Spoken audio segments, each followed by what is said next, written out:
Hey, it's Pastor Ray. Welcome back to Refuel. I have a friend in Southern California who flies a lot, like speaks all over the place, where he's flying at least 2-3 times a month. And I heard him say one time, he hit the turbulence of his lifetime.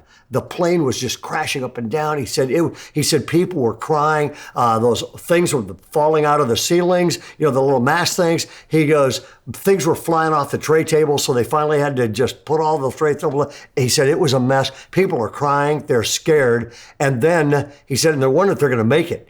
And the pilot then comes on, and the pilot says, I'm really sorry, but I have bad news and good news. And the minute he said bad news, the whole plane went, no! You could just feel them gasp. You do not want a pilot saying, I have bad news. Okay? He said, I have bad news and good news. He said, first of all, the bad news is this. He said, we are in really bad turbulence, and we have tried every altitude. There is nothing we will be able to do that actually gets us out of this turbulence. He said, that's the bad news. And everyone's like, well, what's the good? And he said, and it will be that way until we land. People are like, what's the good news? He said, here's the good news, okay? We are flying 450 miles an hour. We will be on the ground safely in 9 minutes, so buckle up. You're gonna be fine. The plane started cheering. The entire atmosphere of the plane cheered for one reason.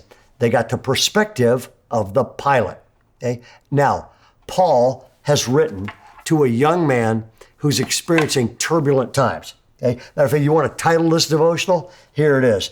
How do you have faith in the future when every single thing in your life feels like it's falling apart? Because Timothy's whole world has been destabilized, okay? He's in Ephesus. It's a trying place to be. He's under attack. There's a cult there that is driving everybody crazy. Paul had to be snuck out of the city. I mean, it is a mess there. He's got stomach problems, so he's got health problems. He's insecure. He's tired. He's lonely. Paul says, man, recalling your tears. So he's emotionally wrecked. His whole world has been stabilized.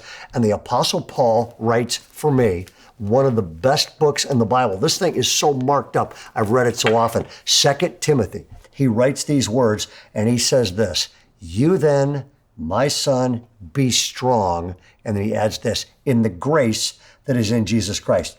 And this entire book has written to strengthen Timothy by giving him the perspective of the pilot. But it tells us, and he basically says this, how do you build a great life when everything's coming unglued? And Paul gives him 3 pieces of advice, and to me, these change everything. And so the first thing he says is this, there's 3 foundations, and here they are. Number 1 is this, spiritual strength. Number 2 is emotional health. And number 3 is relational stability. And what he says is this, spiritual strength. Keep close to God. He said, I'm reminded of your sincere faith, which first lived in your grandmother Lois and in your mother Eunice, and I'm persuaded lives it well. In other words, he is going, number 1, keep close to God. Maybe the best way to put it is this, when tough times fall on people, and they fall on all of us, okay? It's either going to come between you and push you away from God, or it's going to fall behind you and push you into the arms of God. And he literally says, the way to have a great future and get through turbulence and turbulent times is to let those tough times push you into the arms of God instead of increasing your distance before God. So number 1, he says this, spiritual strength, keep close to God. The second one is this, emotional health. And boy, could every political and every other extremist use that right now. He says this, but you keep your head in all situations.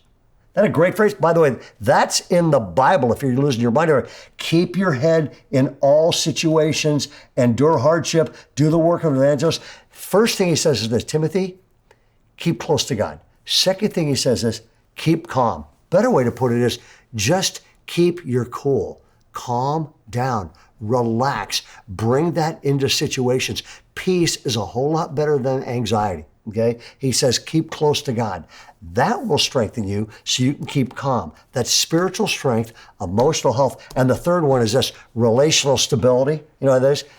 Keep connected. Keep connected. He says, I'm reminded of your sincere faith. What built that faith? Which first lived in your grandmother Lois and in your mother Eunice, and now I'm persuaded that faith lives with you as well. And he says, keep calm. Oh, by the way, if you want a prescription for a great life, especially in turbulent times.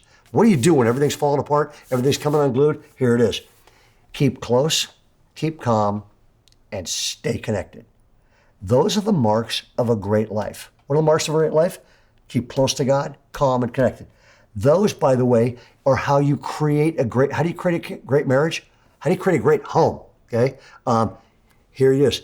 Close to God, calm down, don't overreact, and stay connected. That's a great marriage. Okay. How do you become a great parent, raise great kids? Here it is. Stay close to God, keep your cool, and stay connected to your kids. Okay. What are the marks of a great Christian? Okay. Here it is. Close to God, stay calm, stay connected. What are the marks? I lead a bunch of stuff. We're surrounded by hundreds of leaders around here now. What are the marks of a great leader? Stay close to God, keep your cool, and stay connected to your family and to people you care about. The closer you are to people, the greater your potential for impact. What are the marks of a great country? Here it is. Stay close to God, keep your cool, and stay connected, because what has unity has power. Okay. What are the marks of a great church? Here it is. Stay close to God, stay calm, and stay connected. By the way, how do you personally have a great future? Paul's writing Timothy. Paul's an older guy writing to a younger guy. I'm an old guy talking to you all. Here we go. How do you build a great future? Number one, spiritual strength. Stay calm. Number two, emotional health. Keep your cool. And number three, relational stability. Keep connected. And so my wrap-up question for that is, out of these three things, which one of those do you need to re-engineer in your own life? Okay? That you're going, I've been distant from God. Maybe it's time. Get back to church. Get off your couch. Get back to church. Get in the Bible. Get close to God. Second is this. Maybe for some of us, we're losing our cool. And by the way, everything on TV and internet is designed to make you angry these days. Paul says, keep your head in all situations. Keep your cool. Or maybe it's, I'm close to God. I just don't have any friends. I'm not connected to people. Get into a small group, build some relationships, because the marks of having a great future, whatever your past has been like, here's a great future. Get close to God, stay calm, and keep connected. That gives you spiritual strength, emotional health, and relational stability. That's the life everyone wants. That's the prescription Paul gives to the person he loves most, his disciple Timothy. God bless you. I really hope this helps. You may want to watch it about 5 more times. God bless. Have a great day.